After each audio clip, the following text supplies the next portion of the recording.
Hello everyone, we are going to look the topic optic atrophy. Optic atrophy मतलब सबसे पहले क्या होता है? Means means atrophy of optic nerve. क्या हो गया? ऑप्टिक नर्व का एट्रोफी हो गया। ठीक है। अब क्या क्या साइंस ऑफ ऑप्टिक एट्रोफी होंगे, क्या क्या साइन ऑफ ऑप्टिक एट्रोफी होगा? तो सबसे पहले हमारा जो ऑप्टिक डिस्क होगा उसका पैलर हो जाएगा। क्या होगा? There will be pallor of optic disc. And second में क्या होगा? केस्टिन बॉम इंडेक्स। केस्टिन मतलब कि पैलर ऑफ ऑप्टिक डिस्क अगर हमने देख रहे हैं तो उसमें क्या नॉर्मली कैसा होता है? पिंक कलर होता है। नॉर्मली जो हमारा ऑप्टिक डिस्क होता है वो पिंक कलर होता है। बट जब ऑप्टिक एट्रोफी हो जाएगा, जो हम लोग ऑप्टिक एट्रोफी पढ़ रहे हैं उसमें पेल हो जाएगा, पेल पिंक हो जाएगा एंड पेल येलो हो जाएगा। कैसा हो जाएगा? पेल हो जाएगा, पेल पिंक हो जाएगा और पेल येलो हो जाएगा। क्या क्या हो जाएगा? पेल पिंक एंड पेल येलो। उसके बाद होता है केस्टिन बॉम इंडेक्स।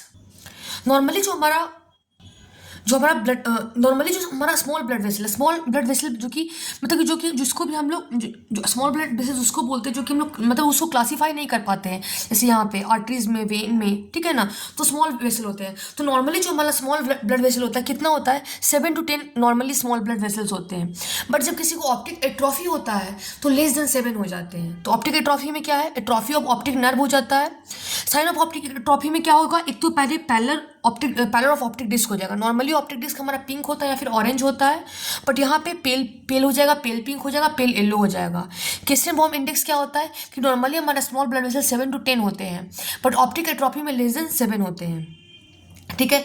सेकंड में क्या है कि visual loss in optic atrophy does not correlate. जो विजुअल लॉस होता है जो ऑप्टिक एट्रोफी में, उसको हम लोग कोरिलेट नहीं कर पाते हैं।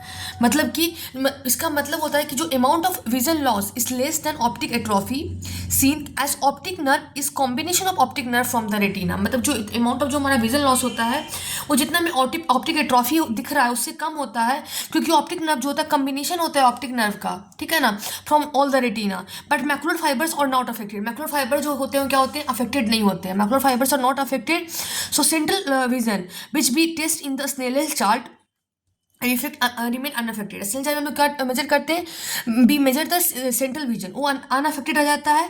And still be see lot of optic atrophy going on, and same thing in the glaucoma, same thing glaucoma में भी होता है, and that called optic atrophy. But if affected peripheral nerve field, so मतलब सबके सब peripheral field nerve field को affect करते हैं। सो सेंट्रल जो फील्ड होता है remain same even glaucomatous atrophy occur. मतलब ये बोल रहा है कि जो विजुअल लॉस जो होता है ऑप्टिक एट्रोफी में वो कोरिलेट नहीं कर पाता है, ठीक है ना। मतलब कि जो अमाउंट ऑफ विजुअल लॉस होता है वो लेस देन ऑप्टिक एट्रोफी होता है, क्योंकि जो ऑप्टिक नर्व जो होता है combination of optic nerve from the retina से होता है, ठीक है ना। बट मतलब मैक्रो फाइबर अफेक्टेड नहीं होते हैं, इसलिए जो सेंट्रल विजन होता है, मतलब कि जो सेंट्रल विजन अफेक्टेड नहीं होता है, इसलिए जो हम लोग स्नेल चार्ट करेंगे तो उसमें अफेक्ट में पता ही नहीं चलेगा, हम लोग ऑप्टिक एट्रोफी को पता नहीं चलेगा।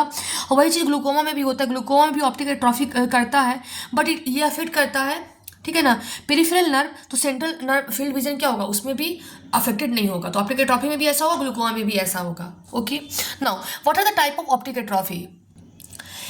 Now type of optic atrophy. Optic atrophy का भी डिफरेंट टाइप होता है, ठीक है। Primary optic atrophy, secondary optic atrophy and consecutive optic atrophy.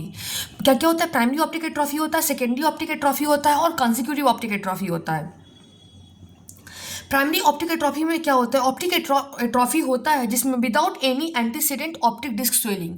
मतलब ऑप्टिक एट्रोफी तो होता है इसमें, बट वहाँ पे जो मतलब कि बिफोर टुडे, मतलब उसके पहले, मतलब आज से पहले कभी भी ऑप्टिक डिस्क स्वेलिंग नहीं हुआ। तो ऑप्टिक एट्रोफी हुआ विदाउट एनी, मतलब बिफोर टुडे, आज से पहले कभी भी ऑप्टिक डिस्क स्वेलिंग नहीं हुआ, ठीक है ना। एंड कलर कैसा होता है? कलर ऑफ ऑप्टिक डिस्क कैसा होता है? दैट इज वाइट और वाइटिस होता है ऑप्टिक डिस्क का कलर। पेल येलोइस होता है, पेल येलो होता है, मार्जिन जो होते हैं क्लियर होते हैं। कैसा होता है? वाइटिस होता है, पेल येलो होता है और मार्जिन जो होते हैं क्लियर होते हैं। कलर कैसा होता है ऑप्टिक डिस्क का? वाइट होता है, पेल येलो होता है और मार्जिन क्या होते हैं? क्लियर होते हैं। इसका कॉज क्या होता है? Optic neuritis, that is the most common cause. Optic neuritis जो होता है मोस्ट कॉमन कॉज होता है। और ऑप्टिक न्यूराइटिस में भी कौन सा? मल्टीपल स्क्लेरोसिस, ट्रॉमा हो गया, ट्यूमर हो गया, टॉक्सिक एजेंट हो गया, हेरिडेटरी हो गया। क्या क्या? Trauma, tumour, toxic agent and hereditary. तो क्या क्या? ऑप्टिक न्यूराइटिस जिसका most common cause multiple sclerosis है, ट्रॉमा हो गया, ट्यूमर हो गया, टॉक्सिक एजेंट हो गया और हेरिडेटरी हो गया। उसके बाद secondary optic atrophy. Optic atrophy होता है due to existing optic disc swelling. मतलब ऑप्टिक एट्रोफी होता है किसके कारण? Due to existing optic disc swelling. Primary optic atrophy में क्या होता है, ऑप्टिक एट्रोफी होता है without any antecedent optic disc swelling. Secondary optic atrophy में क्या होता है, optic atrophy due to existing optic disc swelling. Colour of optic disc में कैसा होता है, डर्टी ग्रे होता है और and blurring of disc margin होता है। कैसा होता है, डर्टी ग्रे कलर का ऑप्टिक डिस्क हो जाता है और ब्लरिंग डिस्क मार्जिन जो होते हैं उसका ब्लरिंग हो जाता है, dirty grey and blurring of disc margin हो जाता है। और इसका कॉज क्या होता है, पैपिलिडीमा, पैपिलाइटिस और एंटीरियर इस्चेमिक ऑप्टिक न्यूरोपैथी। क्या क्या होता है, पैपिलिडीमा होता है, पैपिलाइटिस होता है और एंटीरियर इस्चेमिक ऑप्टिक न्यूरोपैथी होता है। उसके बाद क्या है, consecutive optic atrophy. Consecutive optic atrophy मतलब क्या होता है कि optic atrophy due to diseases of inner retina and its blood supply. मतलब कि ऑप्टिक एट्रोफी किसी कारण हो रहा है, डिजीज जो इनर रेटिना में डिजीज हो गया है और उसके blood supply optic atrophy due to disease of inner retina and its blood supply. मतलब इनर रेटिना का डिजीज हो गया है या तो फिर उसके ब्लड सप्लाई में। इसमें कलर कैसा होता है ऑप्टिक डिस्क का, वैक्सी पेल ऑप्टिक डिस्क होता है। कैसा होता है, वैक्सी पेल ऑप्टिक डिस्क होता है, वैक्सी पेल ऑप्टिक डिस्क होता है। और इसका कॉज क्या होता है, रेटिनाइटिस पिगमेंटोसा कॉज होता है और CRAO एंड CRVO कॉज होता है। क्या क्या होता है, रेटिनाइटिस पिगमेंटोसा है, cause is CRAO and CRVO। तो कंसेक्यूटिव ऑप्टिक एट्रोफी में क्या होता है, optic atrophy due to diseases of inner retina का और उसके ब्लड सप्लाई का। एंड कैसा होता है colour of optic disc, waxy pale optic disc होता है। कैसा होता है, वैक्सी पेल ऑप्टिक डिस्क होता है। इसका कॉज क्या होता है, रेटिनाइटिस पिगमेंटोसा होता है, CRAO एंड CRVO होता है। ओके। ऑप्टिक न्यूराइटिस मतलब क्या होता है, that is the inflammation of optic nerve. ठीक है ना, इसमें क्या है, इन्फ्लामेशन ऑफ ऑप्टिक नर्व होता है। अब इसमें कुछ मैंने एक्स्ट्रा बुक से भी लिखा था कि जैसे ऑप्टिक न्यूराइटिस क्या इन्फ्लामेशन ऑफ ऑप्टिक नर्व है। इसमें क्लिनिकल प्रेजेंटेशन क्या होता है, तो क्लिनिकल प्रेजेंटेशन में क्या होगा, sudden profound progressive decrease in vision. क्या होगा, तुरंत सडन होगा, प्रोफाउंड, ठीक है, सडन होगा लेकिन प्रोफाउंड और प्रोग्रेसिव डिक्रीज इन विजन होगा। तुरंत होगा, प्रोफाउंड होगा मतलब बहुत ज़्यादा होगा, प्रोग्रेसिव डिक्रीज इन विजन होगा। इसमें क्या होगा, रेड का डीसेचुरेशन हो जाएगा, रेड कलर का डीसेचुरेशन होगा। मतलब रेड कलर जो होगा अपियर करेगा मच फेडर इन ह्यू। मतलब रेड कलर कैसा होता है, बहुत फेड कर जाता है अपने ह्यू में, अपने कलर में बहुत ज़्यादा फेड कर जाता है। और क्या है, पुल फ्रिज फेनोमेना मतलब इसमें स्टीरियो इल्यूजन इसमें होता है। क्या होता है, स्टीरियो इल्यूजन होता है। मतलब कि हमें डेप्थ का जो परसेप्शन होता है, हमें false sense of depth perception, false sense of stereopsis होने लगता है। तो क्या क्लिनिकल प्रेजेंटेशन में क्या हमें मिलेगा कि sudden profound progressive decrease in vision, तुरंत सडन अचानक से हो गया है, ठीक है ना। प्रोफाउंड मतलब बहुत ज़्यादा और प्रोग्रेसिव डिक्रीज इन विजन हुआ है, ये ऑप्टिक न्यूराइटिस का, क्योंकि ऑप्टिक नर्व में इन्फ्लामेशन हो गया है। रेड डिसेचुरेशन हो गया, मतलब रेड कलर जो हो गया फेड कर गया है अपने कलर में।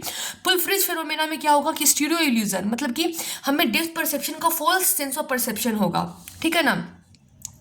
If you show patient oscillating pendulum, अगर हम किसी पेशेंट को हम लोग ऑसिलेटिंग पेंडुलम शो करेंगे, जैसे कि A and B oscillating pendulum. If you ask the patient to describe the movement, it is round movement, ellipsoid movement, means two axis also came in to play, why it occur, ठीक है। तो ऐसा इसलिए होता है क्योंकि इसे एक आँख में से ऑप्टिक न्यूराइटिस है, तो एक आँख से कंडक्शन डिले हो जाएगा, ठीक है ना। इम्पल्स वहाँ पे लेट पहुँचेगा, ठीक है। तो जब बॉल बॉल जब बी पे होगा तो अकॉर्डिंग टू द करेक्टेड आई, ठीक है, करेक्टेड आई, तो मतलब उसको प्रॉब्लम होगा, मतलब कि दोनों मतलब कि a due to problem due to lack के कारण होगा। तो ब्रेन जो है अपने अंदर थर्ड डायमेंशन को, ब्रेन अपने आप से थर्ड डायमेंशन को ऐड कर देता है। इट जस्ट मतलब कि राउंड मूवमेंट हो रहा है बट उसे अलग इप्सिलॉइड मूवमेंट है। ये जब ए में प्रॉब्लम है तो उसको मतलब कि बी वाला प्रॉब्लम ए की जगह प्रॉब्लम है, ठीक है ना। तो जब बॉल बी के पास भी पहुंचेगा तो जो ए वाला है अभी अप परसीव कर रहा है तो उसको ऐसा लगेगा कि इप्सिलॉइड मूवमेंट है, ठीक है ना, थर्ड डायमेंशन को ऐड कर देता है। उसके बाद इसमें क्या ओटॉप साइन कि विजन जो होता है डिक्रीज कर जाता है, डिक्रीज फर्दर, मतलब कि जो विजन जो होता है और डिक्रीज होने लगता है जब जैसे जैसे बॉडी टेम्परेचर इंक्रीज होने लगता है तो विजन डिक्रीज होने लगता है, ठीक है ना। उसके बाद फॉस्फिन्स मतलब sensation of light with just eye movement, मतलब हमें सेंसेशन लाइट का सेंसेशन होने लगेगा, जस्ट आई मूवमेंट हुआ तो हमें सेंसेशन ऑफ लाइट होगा, जिसको लोग फॉस्फिन्स भी बोलते हैं, ठीक है। साइन फिर क्या हो, तो सबसे पहले हम देख लें कि ऑप्टिक न्यूराइटिस क्या है, एक इन्फ्लामेशन ऑफ ऑप्टिक नर्व है, ठीक है ना। क्लिनिकल प्रेजेंटेशन में क्या होगा, sudden profound progressive decrease in vision होगा, रेड का डिसेचुरेशन होगा, मतलब रेड कलर बहुत फेड कर जाएगा। पिरफिस फिनोमेना में क्या होगा, हमें फॉल्स सेंस ऑफ स्टेओप्सिस हो जाएगा। उटॉप साइन में क्या हो जाएगा कि जब हम लोग विजन जब डिक्रीज करता है, जैसे जैसे बॉडी इंक्रीज होता है बॉडी टेम्परेचर, तो हमें विजन डिक्रीज होता है। फॉस्पिन्स मतलब sensation of light with just eye movement, हमें लाइट का सेंसेशन पता चलता है जस्ट आई मूवमेंट से। साइन में क्या है, RAPD RADP मतलब कि relative afferent pathway, sorry pupillary defect होने लगता है, मतलब किसको हम ऑल्सो क्या बोलते हैं, वी ऑल्सो कॉल इस मार्कस गन प्यूपिल, ठीक है ना, जो कि हम लोग पढ़े थे स्विंग फ्लैशलाइट टेस्ट से हम लोग ये करते हैं, तो उसमें हमें रिलेटिव एफरेंट पाथवे डिफेक्ट मतलब उसे पता चलता है, elicited by swinging flashlight test. Visual field defect में क्या हो जाएगा, सेंट्रोसिकल स्कोटोमा हो जाएगा और सेंट्रल स्कोटोमा हो जाएगा। क्या क्या हो जाएगा, सेंट्रोसिकल स्कोटोमा हो जाएगा और सेंट्रल स्कोटोमा हो जाएगा। सेंट्रोसिकल मतलब ऐसा क्यों होता है, क्योंकि हम लोग पैपिलोमोटर फाइबर जो होता है ना, ठीक है ना, मैक्यूला से लेकर के जो ऑप्टिक नर्व में पैरल जो फाइबर्स होते हैं उनका इन्वॉल्वमेंट हो जाता है, इसलिए सेंट्रल सीकल स्कोटोमा हो जाता है। Look this is the papillomacular bundle, ठीक है। तो ये यहाँ पे जैसे ऑप्टिक यहाँ पे सॉरी यहाँ पे तो जैसे यहाँ पे ऑप्टिक डिस्क है, ठीक है ना, तो स्कोटोमा जो होगा from centre of visual field to the papilla, यहाँ तक जाएगा, सेंटर से यहाँ तक चले जाएगा, इसी को लोग क्या बोलते हैं, सेंट्रोसिकल स्कोटोमा बोलते हैं, ठीक है ना, ओके। और सेंट्रोसिकल स्कोटोमा ये नोज है, ये टेम्पोरल है, तो मतलब कि टेम्पोरल साइड में, मतलब हाँ ये बेसिकली हम बोलते हैं कि जैसे कि राइट विजुअल फील्ड में है, तो यहाँ पे राइट विजुअल फील्ड में तो समटाइम फोबियल फाइबर इन्वॉल्व, कभी कभी फोबियल फाइबर इन्वॉल्व होता है, तो कभी कभी हमें सेंट्रल स्कोटोमा ही मिलता है, मतलब मोस्टली हम लोग को सेंट्रोसिकल स्कोटोमा ही मिलता है। उसके बाद what are clinical features of optic neuritis, clinical feature of optic neuritis की बात करेंगे तो रेट्रोबल्बल, पैपिलाइटिस और न्यूरोरेटिनाइटिस। क्या क्या होगा, रेट्रोबल्बर होगा, पैपिलाइटिस होगा और न्यूरोरेटिनाइटिस होगा। रेट्रोबल्बर मतलब क्या होगा, जो ऑप्टिक मतलब कि बल्ब आई के पीछे मतलब ऑप्टिक नर्व इन्वॉल्वमेंट है। पैपिलाइटिस में जस्ट यहाँ पे, और न्यूरोरेटिनाइटिस में पूरा का पूरा layer रेटिनो, that is the retinal nerve layer वाला पूरा का पूरा, मतलब पूरा का पूरा रेटिना इन्वॉल्व हो रहा है, प्लस वहाँ पे ऑप्टिक डिस्क भी इन्वॉल्व हो रहा है, ठीक है। नाउ आफ्टर दैट अगर हम रेट्रोबल्बर टाइप की बात करें तो जैसे यहाँ पे एक्सोन टर्मिनेट कर रहा है लेटरल जेनिकुलेट बॉडी में, ठीक है ना, anywhere in this inflame. Most common type होता है, most common type in adult होता है, most common cause is multiple sclerosis. जब हम लोग जब आई का मूवमेंट होता है तो हमारा पेन होता है, ठीक है ना। Optic nerve surrounded by meningeal, basically क्यों पेन होता है कि ऑप्टिक नर्व जो होता है किससे सराउंडेड होता है, मेनिंजियल ड्यूरा लेयर से, ड्यूरा मैटर से सराउंडेड होता है, और वो किससे अटैच होता है, सुपीरियर रेक्टस से अटैच होता है, मीडियल रेक्टस से अटैच होता है। तो जब भी पेशेंट मूव करेगा आई को तो ड्यूरा मैटर भी मूव करेगा, ठीक है, इसलिए पेनफुल होता है। फंडस में क्या होता है, हमें दिखता है we can see the optic disc normal as intraocular portion not involve. हम लोग फंडस में हम लोग क्या होगा, हम लोग को ऑप्टिक डिस्क नॉर्मल दिखेगा, ठीक है ना, क्योंकि यहाँ पे अब देख रहे हो रेट्रोबल्बर में यहाँ पे ऑप्टिक डिस्क इन्वॉल्व ही नहीं है, इसलिए वो फंडस में हम लोग को ऑप्टिक डिस्क नॉर्मल दिखेगा, क्योंकि as intraocular portion is not involve, normal होता है, ठीक है। इसमें इन्वेस्टिगेशन ऑफ चॉइस क्या है, multiple sclerosis is most common cause, ये एक डीमाइलिनेटिंग कॉज डिजीज होता है। सो कॉन्ट्रास्ट करेंगे, इन्हांस करेंगे gadolinium enhance MRI of the orbit plus brain, हम लोग क्या करेंगे, gadolinium enhance MRI of the brain करेंगे, ऑर्बिट और ब्रेन करेंगे, क्योंकि एज डीमाइलिनेटिंग प्लैक जो होगा कैन बी फाउंड, ठीक है। और ये मोस्टली फीमेल जो 4th डिकेड में होती है उनमें होता है। तो रेट्रोबल्बर में क्या है, मोस्ट कॉमन होता है, मोस्ट कॉमन इन एडल्ट्स होता है, most common cause multiple sclerosis होता है। ये कैसा होता है, जब आई का मूवमेंट करते हैं तो पेनफुल होता है, क्यों, क्योंकि जो ऑप्टिक नर्व होता है वो सराउंडेड किससे होता है, मेनिंजियल या फिर ड्यूरा मैटर से सराउंडेड होता है, और वो सुपीरियर रेक्टस से अटैच होता है, मीडियल रेक्टस से अटैच होता है। तो जब भी पेशेंट अपने आई को मूव करता है तो ड्यूरा मैटर भी मूव करता है, तो बहुत पेनफुल होता है। फंडस में क्या होगा, फंडस में हम लोग को ऑप्टिक डिस्क नॉर्मल दिखेगा, क्योंकि इंट्राऑक्यूलर पोर्शन नहीं इन्वॉल्व होता है। इन्वेस्टिगेशन ऑफ चॉइस में क्या होता है, that is most common cause choice is the multiple sclerosis होता है, ये एक डीमाइलिनेटेड डिजीज होता है, इसलिए हम लोग contrast enhance gadolinium enhance MRI of the orbit plus brain करेंगे, ठीक है ना।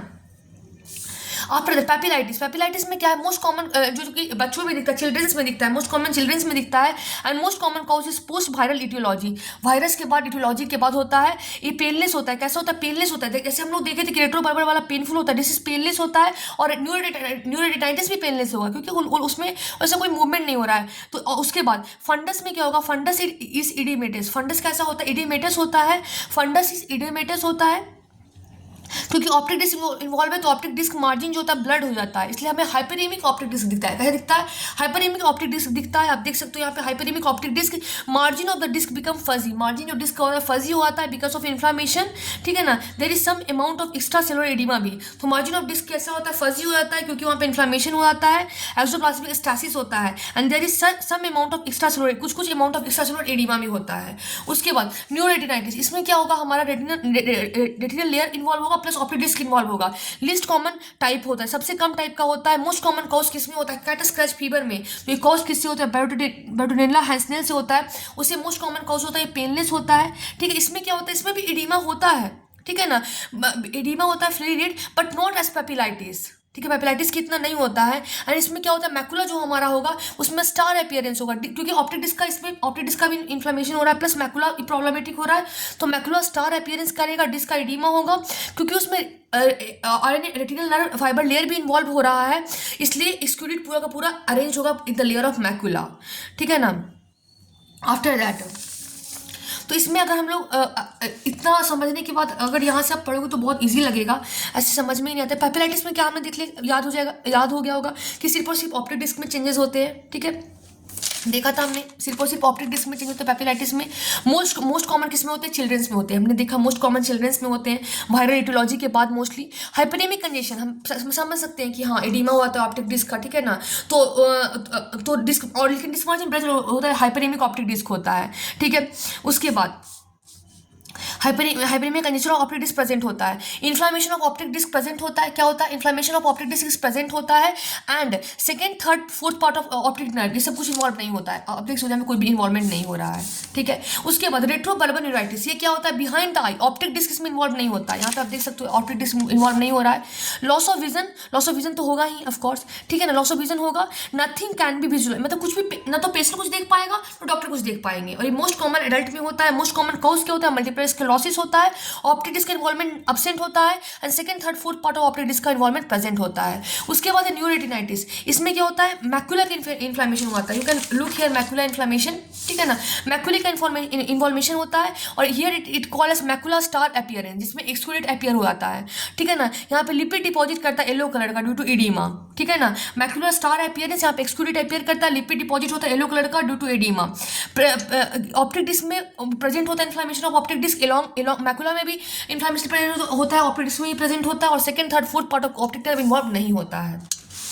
After that, what are the causes of macular star appearance में एक हाइपरटेंसिव रेटिनोपैथी, उसमें भी हमने देखा था कि मैकुलर स्टार अपीयरेंस होता है, हाइपरटेंसिव रेटिनोपैथी। और क्या है? पेपिलिडीमा, अभी हमने पढ़ लिया पेपिलिडीमा में, ठीक है ना। पेपिलिडीमा, रेटिनल एंजियोमा एंड न्यूरोरेटिनाइटिस, ये सब में मैकुलर स्टार अपीयरेंस होता है। Now critical feature of optic neuritis हमने पढ़ चुके हैं, बट यहाँ पे फिर से एक बार देख लेते हैं कि यहाँ पे क्या क्या पॉइंट्स एक्स्ट्रा कुछ अगर मिल जाए। 2 cup mark is the mnemonics, central scotoma, of course central scotoma होगा, ठीक है।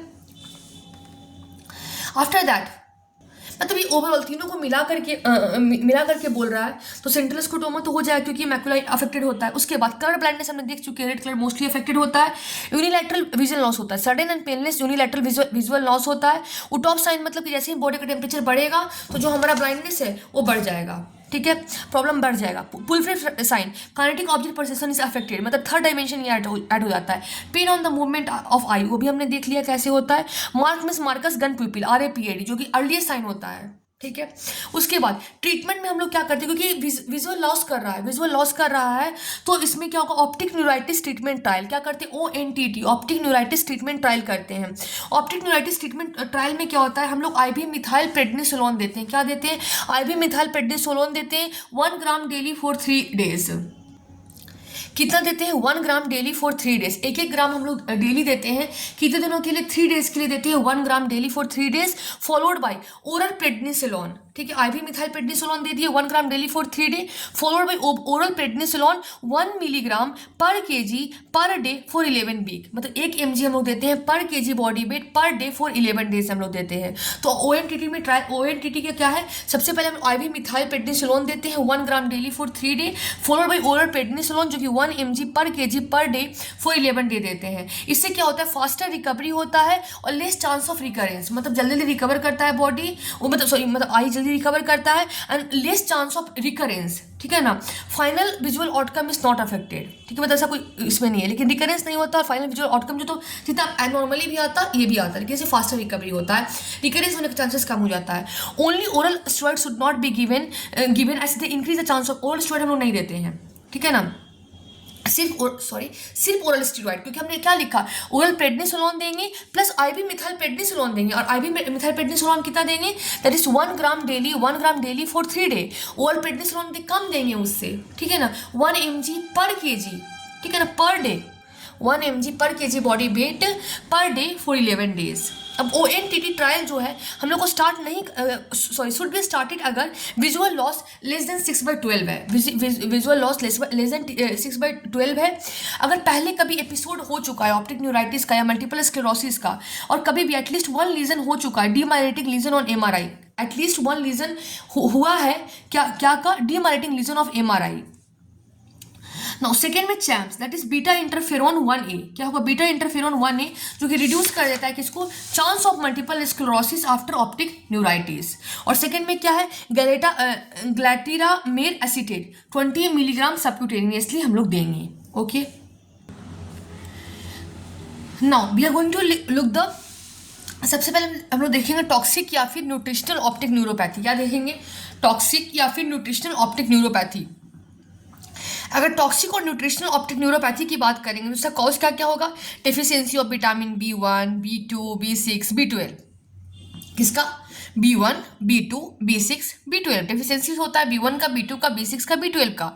उसके बाद क्या होगा, मिथेनॉल पॉइजनिंग, उसके बाद क्या होगा, डेफिशिएंसी ऑफ विटामिन को देख लिए, फिर मिथेनॉल पॉइजनिंग होगा। उसके बाद ड्रग्स में कौन कौन सा होगा, डाइजॉक्सिन, आइसोनियाजाइड, ठीक है ना, क्लोरोक्यून एंड इथैम्ब्यूटॉल। डाइस में क्या होगा, डाइजॉक्सिन हो गया, ठीक है ना, आइसोनियाजाइड हो जाएगा, क्लोरोक्यूनॉन हो जाएगा और इथैम्ब्यूटॉल हो जाएगा। क्या क्या, डाइजॉक्सिन, आइसोनियाजाइड, क्लोरोक्यूनॉन और इथैम्ब्यूटॉल, डाइजॉक्सिन, आइसोनियाजाइड, क्लोरोक्यूनॉन और इथैम्ब्यूटॉल। आफ्टर दैट इसमें क्या होगा, सेंट्रोसिकल स्कोटोमा इसमें ज़्यादा होगा as compare to central scotoma. क्या होगा, सेंट्रोसिकल स्कोटोमा ज़्यादा होगा as compare to central scotoma, मतलब ये ऑप्टिक डिस्क का ये फोबिया है, ठीक है ना। ये जो स्मॉल विजिबल फील्ड डिफेक्ट होता है यहाँ पे, दैट इज कॉल्ड सेंट्रोसिकल। तो यहाँ पे सेंट्रोसिकल डिफेक्ट स्कोटोमा जो ज़्यादा होगा as compare to central scotoma. इसमें ट्रीटमेंट में हम लोग क्या देंगे, 1000 unit of hydroxocobalamin weekly for 10 week. तो क्या देंगे, 1000 यूनिट ऑफ हाइड्रोक्सोकोबालामीन देंगे, कितने, हर वीक में देंगे, कितने वीक के लिए, 10 वीक के लिए, 1000 unit of hydroxocobalamin weekly for 10 weeks. तो क्या होता है, टॉक्सिक और न्यूट्रिशनल ऑप्टिक न्यूरोपैथी में कॉजेज में क्या है, deficiency of vitamin B1, B2, B6, B12, methanol poisoning होता है, ठीक है ना। ड्रग्स में डाइजॉक्सिन, आइसोनियाजाइड, क्लोरोक्यूनॉन, इथैम्ब्यूटॉल। और सेंट्रोसिकल स्कोटोमा ज़्यादा होता है as compare to central scotoma, ठीक है ना। इसके बाद क्या है, पैपिलेडिमा। पैपिलेडिमा मतलब क्या होता है, there is oedema of optic disc, ठीक है, ये तो हमने पहले देख लिया कि oedema of optic disc, okay. मतलब कि पैपिले मतलब ऑप्टिक डिस्क हो तो